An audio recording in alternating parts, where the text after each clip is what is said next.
Okay. We are back. A pretty good result today, in the grand scheme of things. And I'll kind of talk about why in a little bit here. As always, let me just do my my routine checks. Is this working? Excellent condition. Lovely. Cool, that can be paused. Is my chat popped out? Yes, it is. If you're in chat, say hi. Oh, I'm also trying to figure out. I'm not actually sure how to schedule these streams. I know how to schedule videos. I've done that in the past. That's really easy. For some reason, I can't schedule streams, which I know you can do.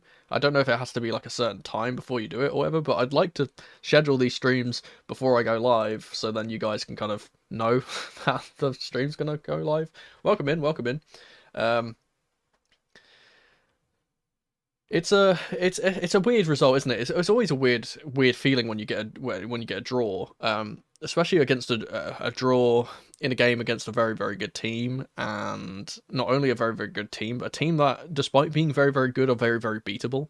Um, and I'll talk uh about the points as usual. I'm actually just gonna, as usual, I'm just gonna hit the intro because I don't like talking without the without the background music. It makes me feel like kind of weird. Hang on, let me hit the intro and then we can get into the episode. Lads, lasses, and the rest of the masses, welcome back to the channel. I'm Mono from Mono CFC, and welcome to Feeling Blue. Okay, welcome back to Feeling Blue, the series in which we take my lucky number 7 things and we put them in these neatly designated boxes from good feelings all the way to bad feelings, and then at the end, as always, I'll run a poll and we can vote for who we believe was the true blue in this game. Let's just get straight into it, because I think there's not really much more I can kind of say other than the actual points I've got, and I don't have that much time, admittedly, today. Been very busy. Unfortunately, speaking of being busy, I wasn't able to do a bingo card this week because, again, I was busy. I actually missed the first, 7 minutes of the game because I was rushing to get everything done. Hang on, my chat hasn't popped out again. There we go. Ah, yeah, I'm doing good. As I said, this is a good result for us. I don't want to be too Debbie Downer in this episode today. I think this is a very good result for us. It's kind of disappointing in a way because it's a game we could have won, a game we probably should have won and didn't. But especially with other teams around us not getting points, it's really frustrating when we don't get all 3 points. But I digress. For this, obviously, I have my 7 points. None of them are going in the bad box, which is very good.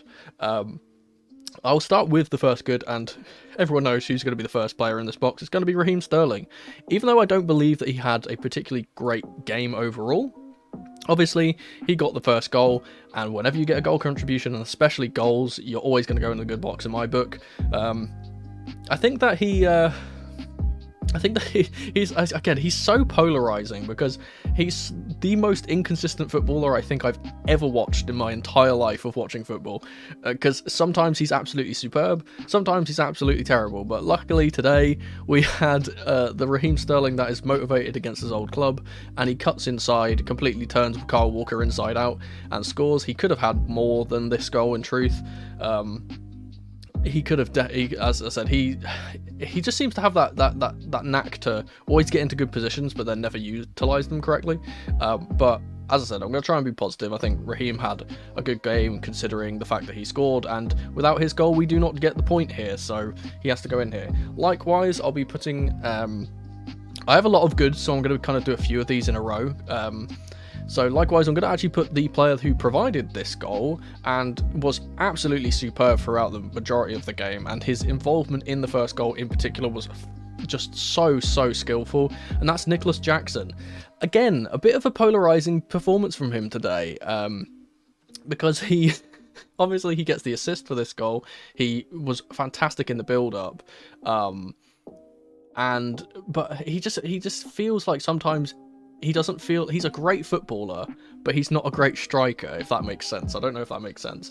I love this guy. I've told you, even before we signed him, when I did all of my research on him, but when we were kind of linked to him, I fell in love with the guy immediately from watching him.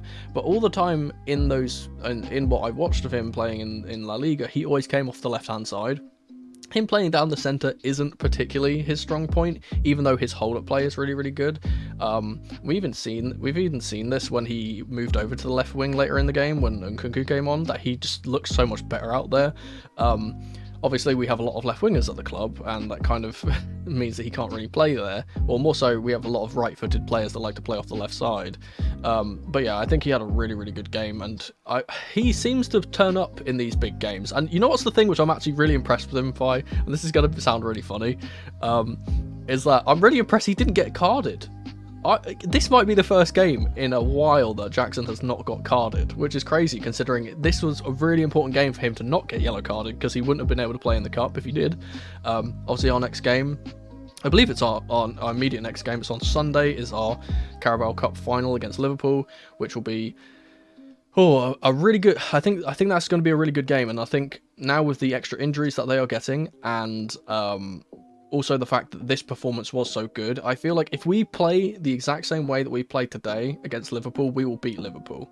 And I predicted us to lose this game as a kind of like a jinx of like, okay, hopefully we'll actually play well if I say that we're going to lose, and we did, but not we didn't get enough to get all 3 points, unfortunately.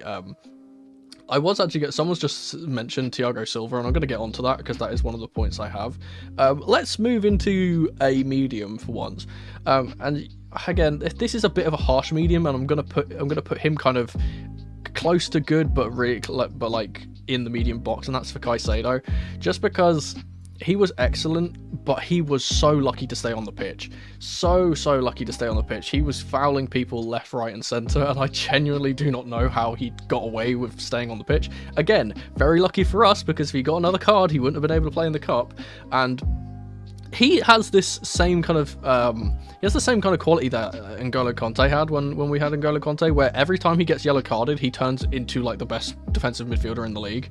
And it's like it's like, I don't understand it, but it's like that motivation to be like, oh, I have to do everything perfectly, kind of makes him play a bit better. And obviously that's why I've put him into the medium box and not the bad box, obviously, because I do think he was lucky to stay on the pitch. He could have been red carded. One of the challenges especially, I think, was a bit naughty on I think it was on Doku, in the centre of the pitch, but we take those. I'm not going to talk about the refereeing too much in this game, because I think actually overall it was actually pretty good.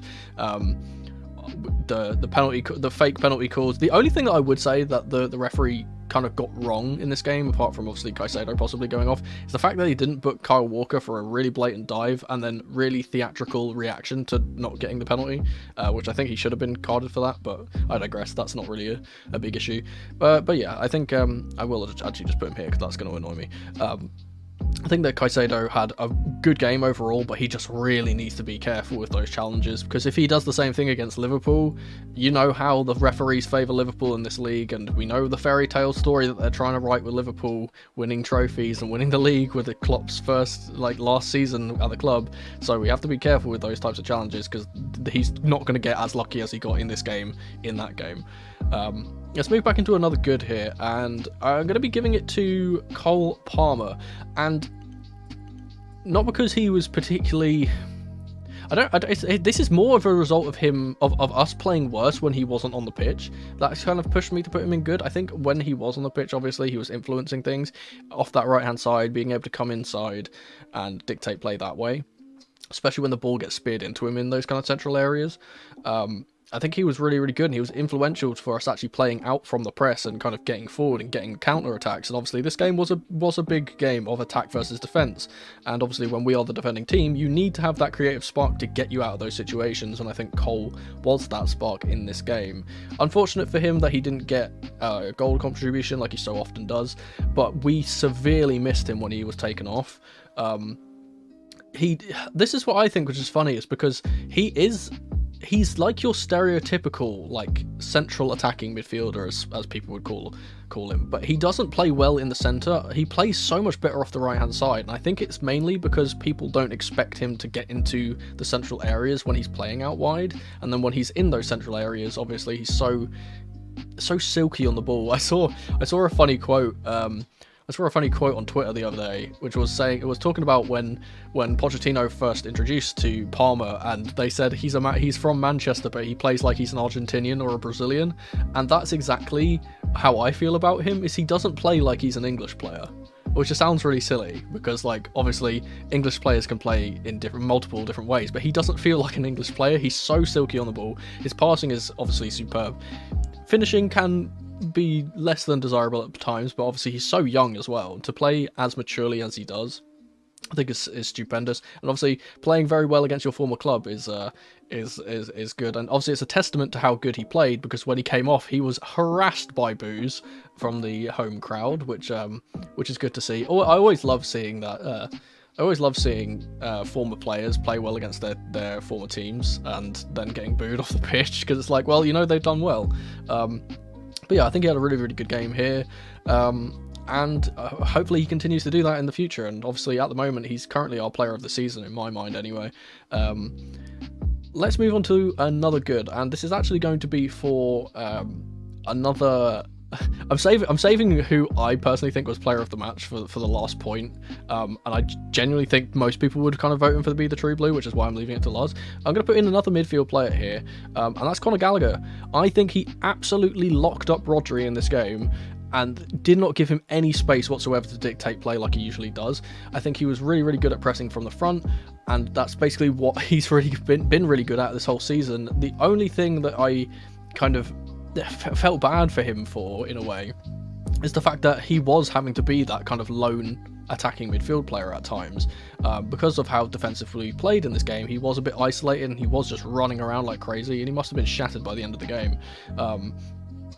When he has these types of performances where he's just sent out there and says, hey, just be a disruptor, don't bother getting on the ball, just be a disruptor and just ruin whoever their defensive midfielder is, just like stay on them at all times and disrupt them. He's so good at that, and that's the one thing which I'm glad that he's kind of... I said this with we have a few players that are like this. We have Sterling, Chilwell and Gallagher, those three, and I all believe they all suffer from the same thing, is that they're so good off the ball, but they're so terrible on the ball, but they're really, really good when they're on the end of the ball. And I think Gallagher is another one of those, where all of his good work comes when he is doing all the work that other players don't really want to do. He does all the nitty-gritty stuff that the other players, that like Enzo, for example, he doesn't really want to be doing all that pressing, and wants to be kind of dictating play and being on the ball, and Gallagher kind of alleviates that from the other two in that midfield.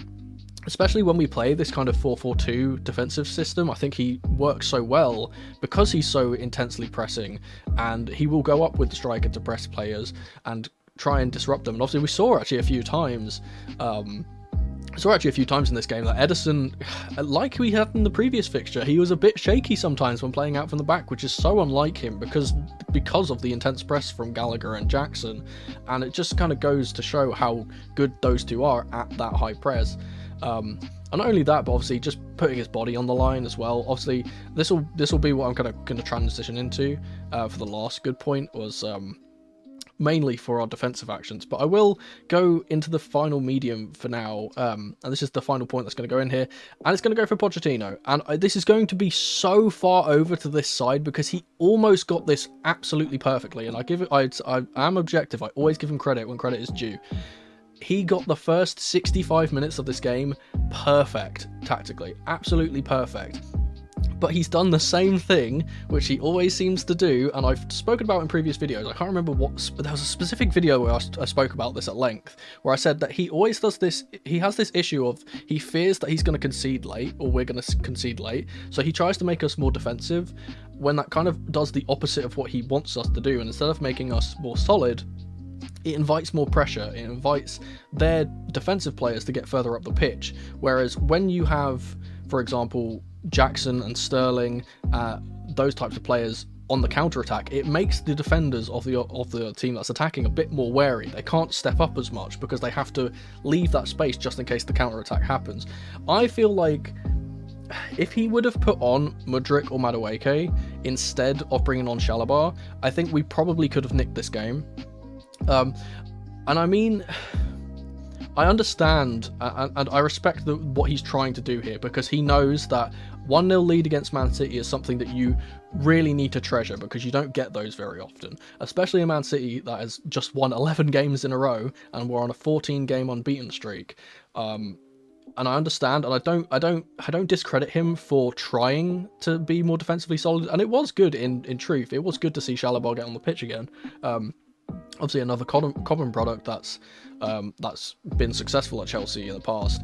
It's good to see him returning from injury, but it's just, I feel like that pragmatism and that kind of reluctance to say, hey, well, we can score another goal here, and we probably should do that. And obviously I would always prefer for us to concede a goal late on whilst we're pushed all our players forward and we're trying to win the game, rather than kind of sitting back and saying, oh well, you can just have the ball and we'll just try and hold on to what we have. And it's kind of disappointing, because I feel like the changes that he did make, all of them were, in a way, were defensive. Obviously Palmer coming off first for Chalobah, I've spoken about how Palmer coming off kind of ruined this game, because then we didn't really have that transitional player between defence and attack, and that kind of stopped us from having the threat on the counter.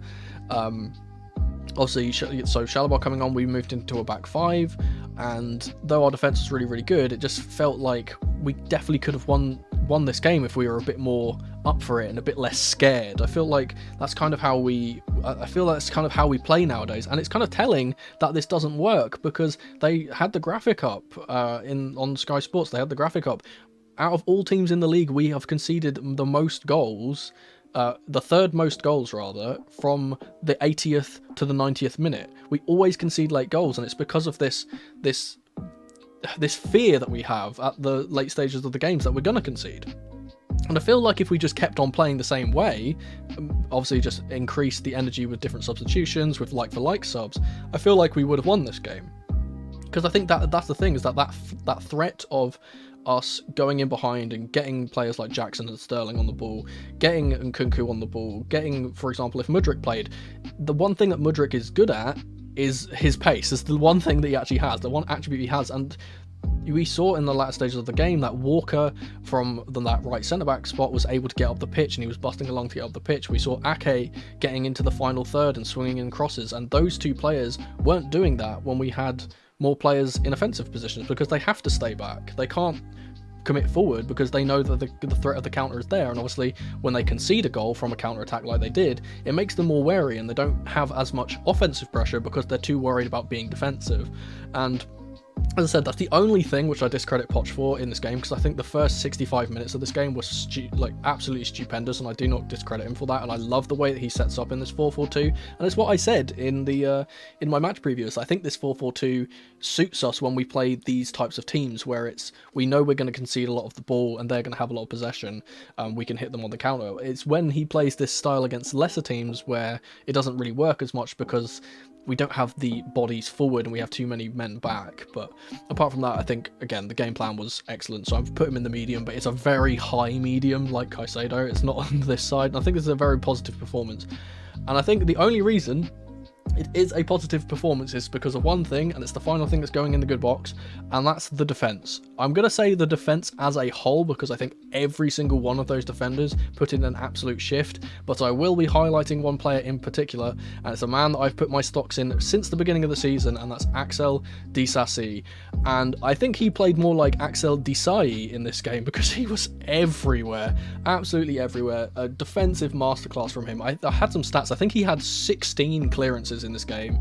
He had I think it was about 85% pass accuracy, something like that.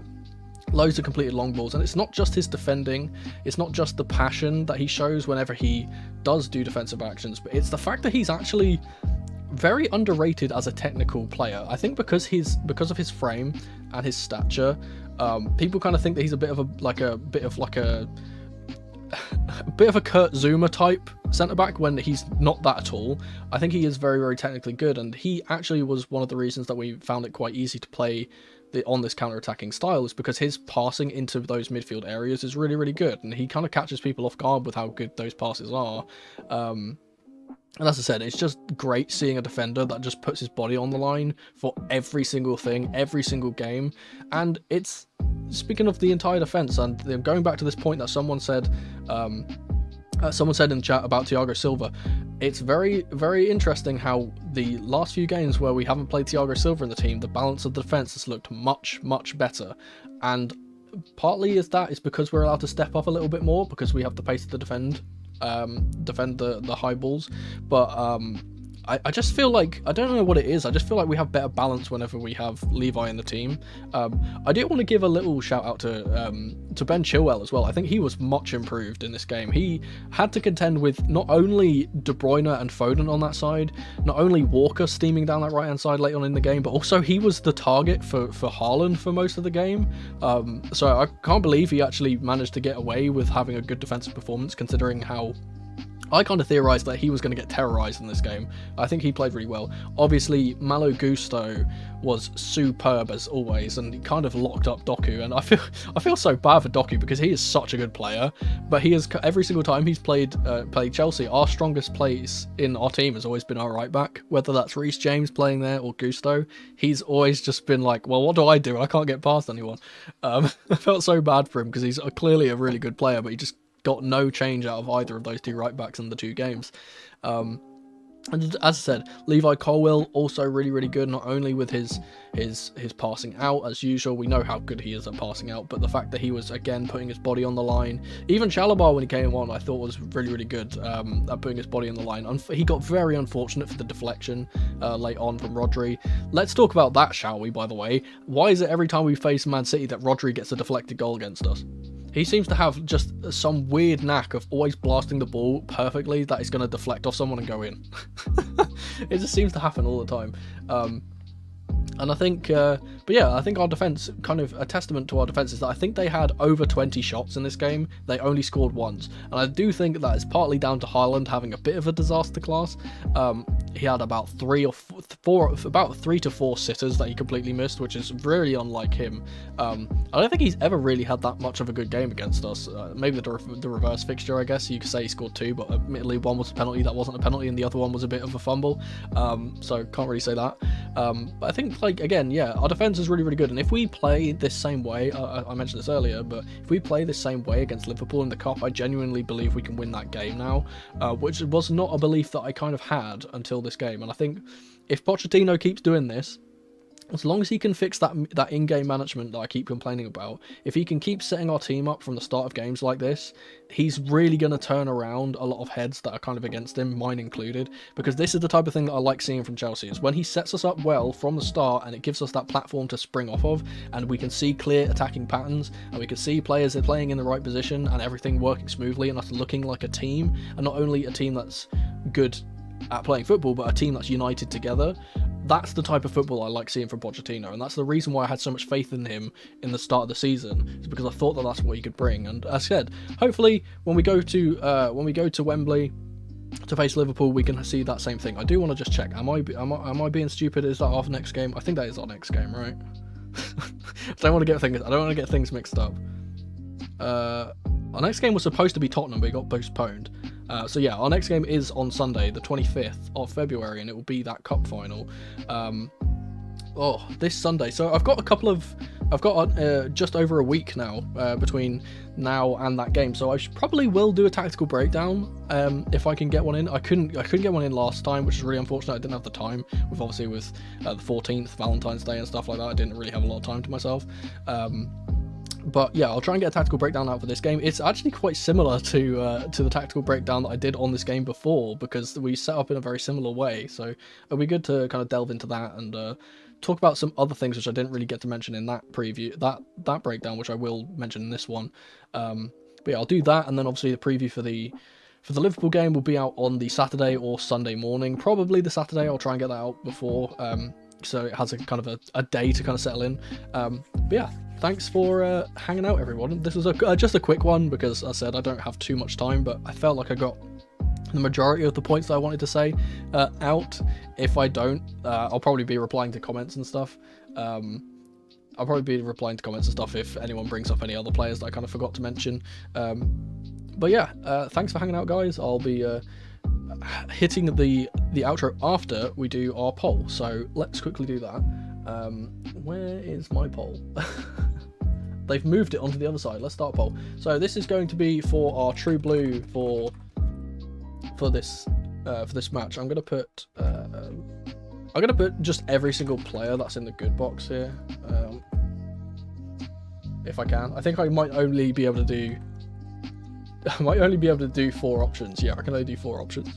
So you know what? I'm gonna omit Palmer because he always gets it. So let's do that. So you got 4 options. Vote now, hopefully. And I think I know who this is going to go to, and I do hope it goes to a certain player. But we'll run this anyway. Whilst you're doing that, I'll take a sip from my Chelsea mug.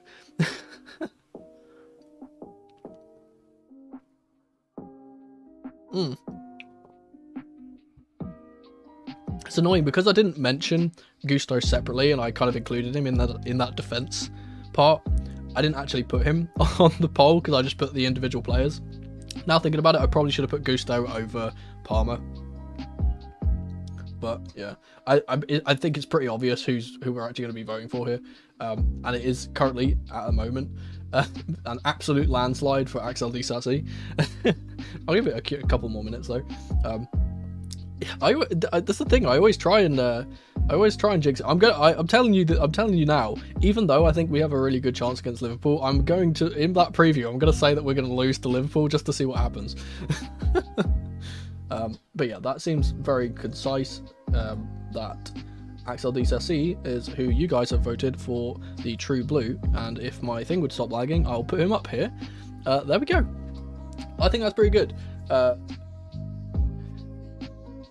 Yeah, excellent. I said this is a good performance, and I'm in a good mood. And obviously, I'll be trying to talk to people on Twitter. If you follow me over on Twitter, I'll be still trying to have some conversations with people about this game. But I do have to run off, and I didn't have as much